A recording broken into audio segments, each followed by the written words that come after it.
नमस्कार। हम इस समय आपसे चर्चा करने जा रहे हैं कि उत्तर भारत और देश में ही नहीं, तापमान की जो स्थिति वर्तमान समय में है, लोग व्याकुल और परेशान हैं। इतना अधिक वायुमंडलीय तापमान है कि कहीं भी निकलना, कोई सी काम करना लोगों के लिए दूभर हो रहा है। जो मजदूर वर्ग है, श्रमिक वर्ग है, खेतीहर किसान हैं, वे अतिशय पीड़ित और परेशान हैं। इसके पीछे के विस्तार में, डिटेल में जब आप जाएंगे तो आपको प्रतीत होगा कि पर्यावरण ह्रास का व्यापक संकट खड़ा हुआ है और आदमी जो उसका सबसे प्रभावित पक्ष है, वह इतना इसमें अधिक लापरवाही, उदासीनता और गैर जिम्मेदाराना व्यवहार कर रहा है कि उसकी आप कोई हिसाब किताब नहीं रख सकते। चाहे वो सरकारी तंत्र हो, चाहे वो गैर सरकारी तंत्र हो, चाहे एनजीओ हो, चाहे गवर्नमेंटल ऑर्गेनाइजेशन हो, चाहे नॉन गवर्नमेंटल ऑर्गेनाइजेशन हो, चाहे व्यक्तिगत स्तर पर हो, चाहे पारिवारिक स्तर पर हो, इस दिशा में लोगों के द्वारा कोई भी ठीक उचित गतिविधि और कार्यक्रम नहीं चलाए जा रहे हैं। जहाँ तक सरकार का प्रश्न है, पता चलता है कि वर्ष में 5 करोड़ पेड़ लगाने का सरकार ने लक्ष्य रखा। एक विभाग के, सरकारी विभाग को दे दिया इतना लक्ष्य कि इतना इतना पेड़ आपको लगाना है। एक जिले में एक जिलाधिकारी को लक्ष्य दिया गया कि आप 10 लाख पेड़ लगाइए। उसने 1 लाख शिक्षा विभाग के हवाले कर दिया, 1 लाख उसने इंजीनियरिंग के हवाले कर दिया, 1 लाख पीडब्ल्यूडी के हवाले कर लिया, 1 लाख चिकित्सा विभाग के हवाले कर लिया। इस तरह से उनके जिम्मे करके और फिर उन लोगों ने अपने मातहतों के जिम्मे करके अपनी जिम्मेदारी से इतश्री कर लिया। पर्यावरण ह्रास का जो संकट खड़ा हुआ है अंधाधुंध पेड़ों की कटाई के कारण, सड़कों का नेटवर्क और जाल बिछाने के कारण, व्यापक पैमाने पर विकास के नाम पर कंक्रीट और सीमेंट बिछाने के नाम पर जो चीजें की जा रही हैं, उसने पर्यावरण ह्रास का व्यापक संकट खड़ा किया है। निर्वनीकरण, निर्जलीकरण इतना बढ़ा है कि जल परकुलेट करके या रिस के जमीन के अंदर जो ठीक जाता था वो नहीं जा पा रहा है। जल चक्र प्रभावित हो रहा है। किसी भी जलाशय से वाष्पित होकर जल ऊपर जाता था वायुमंडल में, सामान्य ताप ह्रास दर के आधार पर वह जल फिर नीचे आता था। कहीं भी टकराकर वह जल जब ऊपर उठता था तो उसका सामान्य ताप ह्रास दर के आधार पर फिर वो कंडेंस होकर, संघनित होकर वर्षा की बूंद के रूप में विभिन्न वर्षण की प्रक्रियाओं के द्वारा जमीन पर आता था। फिर वो जमीन में पानी के रिस के अंदर जाता था और इस तरह मृदा का जो क्षय हो रहा है वह नहीं होता था, उसकी गुणवत्ता बनी रहती थी और इसी नाते वनस्पतियों की स्थिति अच्छी रहती थी। वनस्पतियां इसकी बहुत आधारभूत कारक हैं जो बादलों का निर्माण करने में, जल के संचयन में, जल को बढ़ाने में, वर्षण की विभिन्न प्रक्रियाओं को घटित कराने में उनकी जो भूमिका होती थी वह भूमिका नहीं हो पा रही। जिम्मेदारी से मुक्त करना और जिम्मेदारी का निर्वाह करना, उत्तरदायित्व समझना, उत्तरदायित्व का निर्वाह करना, उत्तरदायित्व को वास्तविक धरातल पर उतारना, ये प्रमुख उत्तरदायित्व सरकार का है, निजी क्षेत्र का भी है, जो स्वयं सेवी संस्थाएं हैं उनका भी है, संस्थाएं हैं, व्यक्ति है, उन सब का ये उत्तरदायित्व है। सरकार को कम से कम इस क्षेत्र में एक पहला कदम उठाना चाहिए कि जितना भी विकास के नाम पर वनस्पतियां काटी गई या काटी जाने वाली हैं, उतने वृक्ष मिनिमम, न्यूनतम उतने वृक्ष लगाकर उसको पल्लवित और पुष्पित करके जब तक उसका प्रमाण पत्र सार्वजनिक न हो जाए, लोगों के द्वारा संज्ञान में न आ जाए, तब तक कहीं भी पेड़ न काटे जाएं। उसको तय किया जाए कि प्रत्येक दशा में इतने पेड़ पुनः लगा दिए गए, तब इतने पेड़ काटे जा रहे हैं। 1 साल, 2 साल, 3 साल की इसकी योजना बनाकर यह कार्य करना पड़ेगा। अन्यथा आप पेड़ लगा भी दे रहे हैं तो उस पेड़ के तैयार होने और पुराने पेड़ के कटने के बीच का जो गैप है, उसके कारण जो पर्यावरण ह्रास हो रहा है, उसकी भरपाई कौन कब कैसे करेगा। दूसरी चीज, जो भी लोग वाहन खरीद रहे हैं उनके लिए एक अनिवार्य शर्त की जाए कि यदि किसी को दो पहिया वाहन खरीदना है तो पहले वो एक पेड़ लगाएगा। किसी भी जमीन में जो वो आवश्यक स्थान है वो अपनी जमीन में, किसी सरकारी स्थान पर उस पेड़ को स्थापित करके साल 2 साल अभी से वो लक्ष्य बनाए, अभी से योजना, अभी से प्लानिंग वो करे और उस प्लानिंग के आधार पर जब वो पेड़ तैयार हो जाए तभी वो कोई 2 पहिया वाहन जो किसी भी तरह से धुआं उगलता है ऐसे वाहन को खरीदने के लिए तभी वो उनको अर्हता प्राप्त होगी। यदि कोई 4 पहिया का वाहन खरीदना चाहता है, 3 पहिया का वाहन खरीदना चाहता है तो उसके लिए अनिवार्य शर्त हो कि साल 2 साल का लक्ष्य रख के वो 3, 4, 5 पेड़ जो भी नियमावली बने उसके अनुसार वो वृक्ष लगाएंगे और वृक्ष लगाने के बाद ही तभी उनके पास धन है या नहीं है, तभी उनको अर्हता प्राप्त होगी कि वो वाहन खरीद सकें। इसी तरह से कोई ट्रक या बस खरीदता है तो उसके लिए भी ये अनिवार्य शर्त हो कि वो 8-10 वृक्ष लगाएगा, उसको लगाकर सामने दिखाएगा, उसके तैयार होने तक उसके प्रति अपनी जवाबदेही का निर्वाह करेगा। पता चलता है ये फलाने जी हैं, इन्होंने ये पेड़ लगाया, ये अमुक जी हैं, इन्होंने पेड़ लगाया। कोई अधिकारी आया, कोई मंत्री आया, कोई सांसद आया, कोई विधायक आया, वो पेड़ लगा रहा है और पता चल रहा है कि पेड़ लगा के गया और शाम को कोई पशु या किसी के द्वारा वो उखाड़ कर फेंक दिया गया, उसकी किसी को कोई चिंता नहीं है। इसके लिए बड़ा सख्त कानून बनाने और उस कानून का पालन करने, लोगों में जागरूकता पैदा करने, ये सब की अनिवार्य आवश्यकता है। इसको गंभीरता से नहीं लिया जा रहा है। अब तक सरकारी क्षेत्र में जो भी आंकड़े उपलब्ध हैं उन आंकड़ों को यदि पता किया जाए तो जब से निर्वनीकरण की समस्या, निर्जलीकरण की समस्या देश में ही नहीं देश के बाहर भी शुरू हो रही है, तो कम से कम देश में जो योजनाएं और कार्यक्रम लागू किए गए उन योजनाओं और कार्यक्रमों में जितने पेड़ों को लगाने की योजना बनी उन पर जो धन व्यय हुए, अगर वो सभी पेड़ लग जाते, उसके 50% या 1/3 या 1/4 वृक्ष भी लग जाते तो वास्तव में इस तरह का संकट खड़ा ही नहीं होता। जो आज तापमान का अतिरेक, वर्षा का अतिरेक या जो सर्दियों में सर्दी का अतिरेक, ये तीनों जो अतिरेक स्थिति में पहुंच रहा है अथवा शून्य स्थिति में पहुंच रहा है, यह परिस्थिति आनी कम से कम उत्तर भारत के मैदानी क्षेत्रों के लिए अनुकूल परिस्थिति नहीं है।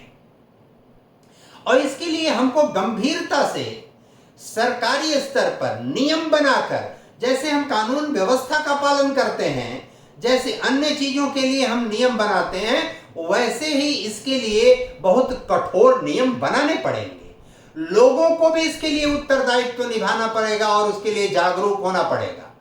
हम पता चलता है कि लगातार वातानुकूलित उपकरणों का प्रयोग कर रहे हैं, लेकिन हमको ये नहीं पता है कि इनका प्रयोग करना, ये जो क्लोरोफ्लोरोकार्बन की गैसें उत्सर्जित हो रही हैं वायुमंडल में, उसका क्या दुष्परिणाम होने वाला है। हम भी घर से निकल के बाहर जाएंगे तो 24 घंटा बंद वातानुकूलित वाहनों में ही नहीं रहेंगे, हमको भी बाहर सांस लेना है, बाहर अन्य लोग भी रहते हैं, उनके प्रति भी हमारी जवाबदेही है। इसलिए 2 चीजें करना बहुत आवश्यक है।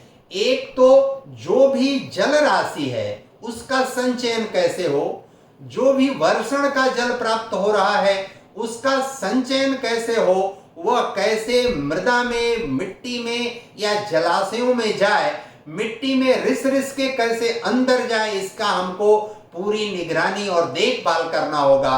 हरे वृक्षों का, जो वृक्ष उपयोगी हैं, उन वृक्षों को कैसे हम संरक्षित रखें, कैसे नए वृक्ष लगाएं और कैसे उन वृक्षों की बढ़वार के लिए अपना योगदान करें, उनकी सुरक्षा पर ध्यान रखें। यदि हम ऐसा नहीं करेंगे तो हम अपने जीवन के साथ खिलवाड़ करेंगे। विकास का जो मानदंड है, जो समग्र विकास जिसे कहते हैं, उस समग्र विकास में हमको संतृप्त विकास, संश्लिष्ट विकास और समन्वित विकास, इन तीनों पर ध्यान देना पड़ेगा। संतृप्त विकास यानी ऐसा विकास हो जो हमारे आने वाली पीढ़ियों के लिए भी ध्यान में उपयोगी हो। समन्वित विकास यानी ऐसा विकास हो जो सबके लिए काम आए। संतुलित विकास यानी ऐसा विकास हो कि हम अगर पेड़ काट भी रहे हैं तो उसका जो नुकसान है, उस नुकसान के भरपाई का उपाय भी हम कर रहे हैं। हम विकास के नाम पर सड़कों का निर्माण, रेल लाइनों का निर्माण, या हवाई अड्डों का निर्माण, यह जो निर्माण कार्य हो रहा है, पीडब्ल्यूडी, सीपीडब्ल्यूडी, ये जितने भी नगर निगम, ये जितने भी कार्यक्रम चला रहे हैं, अगर ये कोई कॉलोनी विकसित कर रहे हैं तो उनके लिए अनिवार्य शर्त होगी कि आप कॉलोनी जब विकसित कर रहे हैं तो उसका 20 या 25% पहले ग्रीन बेल्ट, हरे भरे वृक्षों, बागवानी, जब तक आप उसको पूरा विकसित नहीं कर देंगे तब तक आप कोई कॉलोनी नहीं विकसित करेंगे, नहीं बनाएंगे, नहीं बेचेंगे, नहीं प्लाटिंग करेंगे, नहीं मल्टी स्टोरीज खड़े करेंगे, ना तो कोई फ्लैट आप बेचेंगे। इसी तरह से पीडब्ल्यूडी, आप पेड़ पहले लगाकर तैयार करके दिखाइए, तब सड़कों का निर्माण करिए।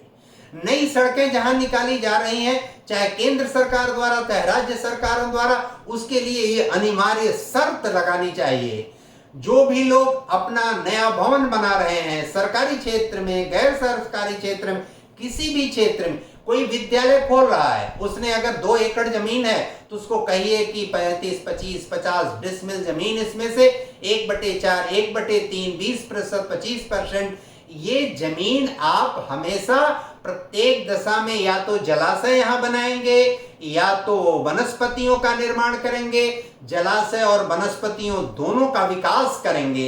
पहले यह विकास होगा, फिर आप भवन निर्माण करेंगे, फिर आप मान्यता प्राप्त करेंगे। कोई चिकित्सालय बना रहा है, वो चिकित्सालय पता चला कि उसके पास 5000 स्क्वायर फीट जमीन है और उसने चिकित्सालय बना दिया, अपशिष्ट निकल रहा है, वो अपशिष्ट कहां जा रहा है इसको किसी की कोई चिंता नहीं है।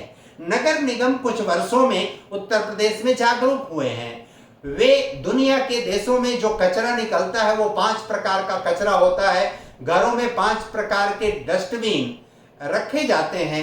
एक में शीशे का कोई तत्व जो हमारे घर से निकला उसको हम रखते हैं, एक में हम खाने पीने से संबंधित जो कचरा निकलता है उसको रखते हैं, एक में हम प्लास्टिक से संबंधित जो कचरा निकलता है उसको रखते हैं, एक में हम धातु से संबंधित जो कचरा निकलता है, चाहे वो टिन हो, चाहे वो लोहा हो, चाहे अन्य धातुओं से संबंधित हो, उसको हम रखते हैं, और एक में कागज और कपड़े से संबंधित जो अपशिष्ट निकलता है उसको रखते हैं। दुनिया के बहुत सारे बड़े बड़े शहरों में और विकसित देशों में साप्ताहिक बाजार लगती है, वो 5 टोकरी हम इकट्ठा करके ले जाते हैं, बाजार में बेचते हैं, उसके एवज में हमको कुछ भुगतान मिलता है, वो भुगतान लेकर हम घर आते हैं।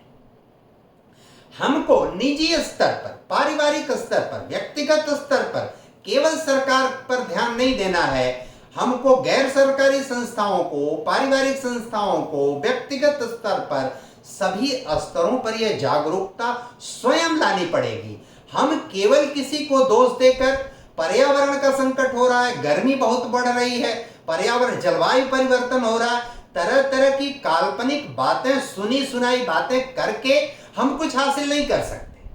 हम किसी बड़े पद पर हैं, हम प्रोफेसर साहब हैं, हम आईएएस हैं, हम आईपीएस हैं, हम बड़ा डॉक्टर हैं, हम बड़े इंजीनियर हैं, हम बड़े भारी नेता हैं, हम बड़े भारी मंत्री हैं, इस तरह की कहानी कह के दूसरे को दोष देकर, केवल अपने को वातानुकूलित कमरे में बंद करके रिटायरमेंट के बाद 50 प्रकार की बीमारियों के शिकार होकर जल्दी काल कवलित होने से अच्छा है इस प्रकार की जागरूकता अपने अंदर ले आएं। अनिवार्य नियम सरकारों द्वारा बनाए जाएं जो तयशुदा कार्यक्रम योजना रचना है कि इतने पेड़ लगाने हैं, इतने जलाशयों का संरक्षण करना है, जमीन में पानी को ले जाने के लिए जो उपाय करने हैं, इन पर यदि हम गंभीर नहीं हुए तो आने वाले समय में हमारा ही जीवन नहीं, हमारे आने वाली पीढ़ी का, हमारे आने वाली संतति का जीवन बहुत खतरे में पड़ने वाला है। जो दुनिया में बम बरसक उपकरणों के द्वारा, अस्त्र शस्त्रों के द्वारा, लड़ाई युद्ध के द्वारा जो प्रकार के संकट खड़े हो रहे हैं, उससे बड़ा संकट ऐसे में खड़ा होगा और फिर हमारे पास पछताने के अलावा, हाथ मल के रह जाने के अलावा, दूसरे को दोष देने के अलावा और कोई रास्ता नहीं बचेगा। हम अपने गिरेबान में झांक कर देखें, अपने पीछे मुड़ कर देखें कि हम क्या कर रहे हैं, हमको क्या करना चाहिए। हम कम से कम पानी का उपयोग करें, न्यूनतम में जितना हमारा काम चल सके उतने का उपयोग करें, वनस्पतियों का जितना उपयोग कर सकें न्यूनतम उतना उपयोग करें। हमको उतना ही चाहिए जितने से हमारा जीवन चल जाए। अनावश्यक बर्बाद करने, अपने घर में हमको 10, 20, 50 सेट कपड़े रखने या तमाम सारे ऐसी चीजें हमको घर में रखने की कोई जरूरत नहीं है। उसमें जितना न्यूनतम हम रखेंगे, प्रकृति से उतना ही न्यूनतम प्राप्त करना पड़ेगा। प्रकृति संरक्षित रहेगी, हम सुरक्षित और संरक्षित रहेंगे, हमारी आने वाली संतति संरक्षित और सुरक्षित रहेगी। और जैविक जगत यदि सुरक्षित रहेगा तो हम प्रसन्न रहेंगे, सुखी रहेंगे, आनंद में रहेंगे। विकास यही है। विकास की परिभाषा यह है कि हम वृद्धि, विकास, प्रगति और उन्नति, ये चारों चीजों पर जब हम ध्यान रखते हैं तब हम आगे बढ़ते हैं, तब हम पढ़े लिखे कहे जाते हैं। अगर हम केवल वृद्धि और विकास समझते हैं, उन्नति और प्रगति नहीं समझते, इसको केवल वस्तुगत मानते हैं, तो इसका अर्थ है कि हम पढ़े लिखे नहीं हैं। इतना अनुरोध इस कड़ी में करता हूं। नमस्कार।